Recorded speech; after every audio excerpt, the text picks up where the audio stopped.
name is Björn Herrmann, and I'm a scientist at the Rodman Research Institute at Baycrest, where I lead the Auditory Aging Lab.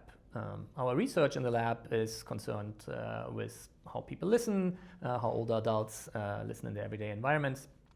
And for example, we focus on the challenges that older adults often experience listening to speech in the presence of background noise, what changes as people grow older, what changes in the brain as people grow older, and what are the social consequences of experiencing those challenges in their everyday listening environments, in their daily lives. Over the past decade or so, there's increasingly research coming out showing that there's a link between hearing loss and dementia. And so that also occurs more and more in public media, for example, CTV News talking about studies that have come out about this topic. So for us it was really interesting on how much does it even reach people, how much do they hear about this kind of messaging that hearing loss could be potentially modifiable risk factor for dementia.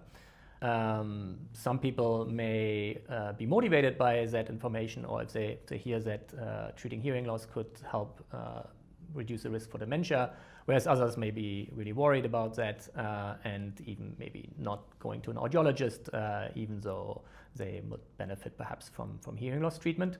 But we don't really know how people interpret and use that kind of message. And so our study was trying to understand that better.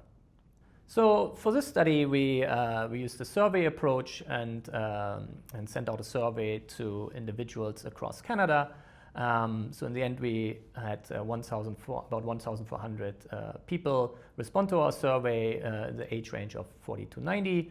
And so we asked them whether they had heard about the link between hearing loss and dementia, and if they had heard about it, whether that changed in any way their behavior, for example, being more inclined to seek help for their hearing loss, or perhaps being less inclined if they have concerns, so being less inclined to seek help for their hearing loss as a result of having heard about the link between hearing loss and dementia. So what we found is that about 28% of respondents in our survey indicated that they had heard about the link between hearing loss and dementia, and out of those, about 17% indicated that they were more inclined to seek treatment for their hearing loss just as a result of having heard about that hearing loss could potentially lead to dementia down the road. We also observed that there were about 2% of respondents that were less inclined to seek help for their hearing loss as a result of having heard about the link between hearing loss and dementia.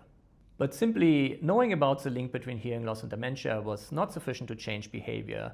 We observed that people who actually changed or indicated changing their behavior were those who were more confident in the understanding of that link, and people who were more concerned about developing dementia down the road. So our findings suggest that when people hear about the link between hearing loss and dementia, it really can affect their thinking as well as their behavior. But we also noticed that just sharing the message may not be enough. People need to also trust the information and also be confident in their understanding of the link between hearing loss and dementia. So going forward, it is important that we are clear and supportive, and that the information is accessible when we talk about hearing and cognitive health.